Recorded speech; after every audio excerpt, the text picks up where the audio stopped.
ನಗರದಲ್ಲಿ ಹೊಸದಾಗಿ ಪ್ರಾರಂಭವಾದ ಬಾಲಕರ ಮೆಡಿಕಲ್ ಇಂಜಿನಿಯರ್ ವಸತಿ ನಿಲಯದಲ್ಲಿ ಡಿಸೆಂಬರ್ ತಿಂಗಳಲ್ಲಿ ಅದು ಹೊಸದಾಗಿ ಪ್ರಾರಂಭ ಆಗಿದೆ. ಅದರಲ್ಲಿ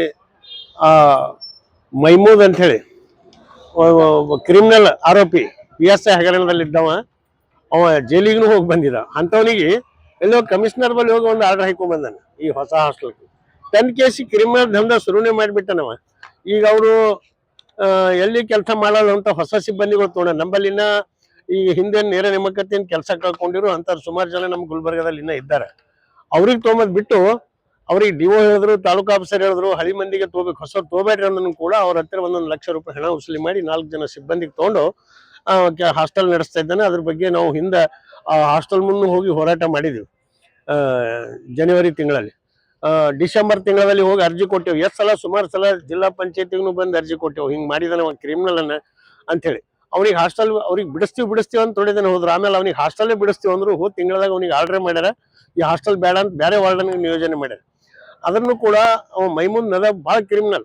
ಇವರು ಇಷ್ಟೆಲ್ಲ ಆರ್ಡರ್ ಮಾಡಿದ್ರು ಕೂಡ ಹಾಸ್ಟೆಲ್ ಚಾರ್ಜ್ ಇಸ್ಕೊಳ್ಳಕ್ ಆಗತ್ತಿಲ್ಲ ಜಿಲ್ಲಾಡಳಿತ. ಅಂದ್ರೆ ಒಬ್ಬ ವಾರ್ಡನ್ಗ ಇವರು ಕ್ರಮ ಜರುಗಿಸ್ಕೊಳ್ಳಕ ತಾಕತ್ತಿಲ್ಲ ಜಿಲ್ಲಾಡಳಿತ. ಹಿಂಗಾಗಿ ಅವ ಏನ್ ಮಾಡ್ತಾರೆ ಮಾಡ್ಲಿ, ಸಸ್ಪೆಂಡ್ ಆದ್ರೆ ಪರವಾಗಿಲ್ಲ, ನಾ ಬಿಡಂಗಿಲ್ಲ ಅಂತಮ್ಮ ಹಿಂಗಂತ. ಹೊಸದಾಗಿ ಮತ್ತೊಬ್ಬನಿಗೆ ಕೊಟ್ರ ಇವ ಹೋಗಿ ತಗೊಂಬಂತ ಜೋರಿಲ್ಲ. ತಾಲೂಕು ಆಫೀಸರ್ ಬಂದಾರ ಹೊಸದಾಗ, ಅವ್ರನ್ನೂ ಹೋಗಿ ತಗೋಬೋರಿಲ್ಲ. DO ಅಂತೂ ಅವ್ರು ಇನ್ಚಾರ್ಜ್ ಮ್ಯಾಗ ಯಾರೋ ಒಬ್ರು ಬೇರೆ ಬಂದಾರ, ಅವ್ರನ್ನೂ ಕೂಡ 10 ಸಲ ಅವನಿಗೆ ನೋಟಿಸ್ ಕೊಟ್ರು, ಏನೇನೋ ಕೊಟ್ರು, ಏನು ಕೊಟ್ರು ಇಲ್ಲಿವರೆಗೆ ಅದು ಸಮಸ್ಯೆ ಬಗೆಹರಿದಿಲ್ಲ. 40 ದಿನ ನಾವು ಹೆಣ್ಮಕ್ಳು ಆ ಹಾಸ್ಟೆಲ್ ಮುಂದೆ ಧರಣಿ ಶುರು ಮಾಡಿದ್ರು. 40 ದಿನ ಕುಂತಾರು, ಮುಂಜಾನೆ ಹಿಡಿದು ಸೈತಾನೆ ಕುಂತ್ರು ಕೂಡ ಈ ಕಡೆ ಅವರು ನೋಡಿಲ್ಲ.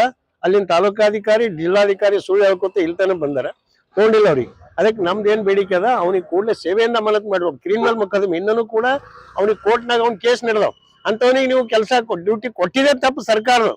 ಈಗ ಅವ್ನಿಗೆ ನಾವು ಸಸ್ಪೆಂಡ್ ಮಾಡ್ತೇವೋ, ಅವ್ನಿಗೆ ತೆಗಿತೇವೋ ಅಂತ ಏನೆಲ್ಲ ಹೇಳ್ತಾರ. ಆದ್ರೆ ಅದು ಅವನ ಭ್ರಷ್ಟನ, ಅವ್ನಿಗೆ ತೆಗಿಬೇಕು. ಅಲ್ಲಿ ನಮ್ಮವ್ರೇನಿದ್ದಾರ ಹಳಿ ಸಿಬ್ಬಂದಿ ಅವ್ರಿಗೆ ಕೆಲ್ಸಕ್ಕೆ ತಗೋಬೇಕು. 40 ದಿನ ಹೋರಾಟ ಕುಂತಾರೆ, ಅದ್ರ ಬಗ್ಗೆ ಪರಿಗಣಿಸ್ಬೇಕು ಜಿಲ್ಲಾಡಳಿತ. ಒಬ್ಬ ವಾರ್ಡನಿಗೆ ಏನು ಮಾಡ್ಲಕ್ಕಾಗಿಲ್ಲ ಅಂದ್ರೆ ಮುಂದೆ ಇವರು ಜಿಲ್ಲಾಡಳಿತದಾಗ ಕಲಬುರಗಿದಾಗ ಏನ್ ಆಡಳಿತ ಸುಧಾರಿಸ್ತಾರ. ಒಬ್ಬ ವಾರ್ಡನಿಗೆ ರಿಪೇರಿ ಮಾಡ್ಲಕ್ ಆಗತ್ತಿಲ್ಲ 40 ದಿನ ಹಿಡಿದು. ಅದಕ್ಕೆ ಕೂಡಲೇ ಅವನ ಮ್ಯಾಗ ಮೈಮೂನ್ ನದಾಫ್ ಕ್ರಮ ಜರುಗಿಸಿ ಅವನಿಗೆ ಸೇವೆಯನ್ನು ಅಮಾನತುಗೊಳಿಸ್ಬೇಕು. ಬೇರೆ ವಾರ್ಡನ್ ಕೊಟ್ಟು ನಮ್ಮ ಹಳಿ ಸಿಬ್ಬಂದಿ ಕೆಲ್ಸಕ್ಕೆ ತಗೋಬೇಕಂತ ಈ ಒಂದು ಹೋರಾಟ ಮೂಲಕ ನಾವು ಒತ್ತಾಯ ಮಾಡ್ತೇವೆ. ಇವರು ಜಿಲ್ಲಾಡಳಿತ ಈಗಾಗಲೇ ಅವ್ರು ಏನು ಸೋಮಶೇಖರ್ ಮೊದಲಿದ್ರು, ಅವ್ರು ಇದ್ದಾಗ ಅಲ್ಲಿ ಸರಿ ಇತ್ತು ವ್ಯವಸ್ಥೆ. ಅವ್ರೇನೋ ಬೇರೆ ತರಬೇತಿ ಟ್ರೈನಿಂಗ್ ಅಂತ ಹೋಗ್ಬಿಟ್ರೆ, ಅವ್ರು ಹೋದ್ಮೇಲೆ ಈಗ ಹೊಸ ಮ್ಯಾನ್ ಪವರ್ ಏಜೆನ್ಸಿನೂ ಬಂದನ್, ಯಾವುದೋ SLN ಒಂದು ಕಂಪ್ನಿ. ಅವ ಬಂದು ಇಡೀ ಎಲ್ಲರಿಗೆ 1,000 ರೂಪಾಯಿ ಪೇಮೆಂಟ್ ಅಥವಾ PF ಹಿಂಗೆಲ್ಲ ಮಾಡಿ 1,000-1,200 ರೂಪಾಯಿ ಕಡಿಮೆ ಮಾಡಿಬಿಟ್ಟಾನ. ಅದು ಕೇಳೋರೇ ಇಲ್ಲ ಅನ್ನಪ್ಲೆ ಆಗ್ಯದ. ಅವ್ರು ಟೆಂಪರರಿ ತಾತ್ಕಾಲಿಕ ಬಂದಂತ ಜಿಲ್ಲಾಧಿಕಾರಿ ಅವ್ರು ಇಲ್ಲ ನಾ ಹೇಳ್ತೀನಿ ಅನ್ನೋದ್ರಾಗೆ ಅವ್ರ ದಿನಗಳು ಹೋಗ್ತಾವ. ಆದ್ರೆ ಈ ರೀತಿ ನಡೆದದ. BCM ಇಲಾಖೆಯಲ್ಲಿ ಒಂದ್ ಕಡೆ ಆ ಏಜೆನ್ಸಿ ಏನು ಹೊಸದಾಗಿ ಬಂದನ, ಅವನು ಕೂಡ ಅವನ ಮೇಲೂ ಕ್ರಮ ಜರುಗಿಸ್ಬೇಕಂತ ಈ ಒಂದು ಮಾಧ್ಯಮ ಮೂಲಕ ನಾವು ಹೇಳ್ತಾ ಇದ್ವಿ. ಹೊಸಬನ ಅವನಿಗೆ ಮುಂದಿನ ಈ ತಿಂಗಳ ಸ್ಯಾಲ್ರಿ ಹಾಕೊಂಬಂದಂತೂ ಹಿಂದೆ ಕಡಿಮೆ ಹಾಕ್ಬೇಕಂತ ನಾವು ಅವ್ನಿಗೆ ಹೇಳಿದೆವು. ಆದ್ರೆ ಹಾಕ್ತೀನಿ ಅಂತ ಅಂತವ್ರು ಹಾಕಲ್ಲ. ಅವ್ರು ನೀಚರು ಕಡಿಮೆ ಅವ್ ಬೇಕಂತೆ ಕಮ್ಮಿ ಹಾಕಿದವ್ರು. 400 ಜನ ಸಿಬ್ಬಂದಿಯರ ಒಬ್ಬರಿಗೆ 1,000 ರೂಪಾಯಿ ಆಗದಂದ್ರೆ 4 ಲಕ್ಷ ರೂಪಾಯಿ ಹೊಡೆದ್ ಬಿಟ್ಟವ. ಅಂದ್ರೆ ಶುರು ಬಂದಾಗ ಕಲಬುರಗಿ ಹೆಜ್ಜೆ ಇಡ್ಬೇಕಾದ್ರೆ ಅವ ಯಾವಾಗ ಬಾಯಿ ತೆರೆದು ನುಂಗ್ಲಾಕ್ ನಿಂತನ್ ರಾಕ್ಷಸಪ್ಲೆ.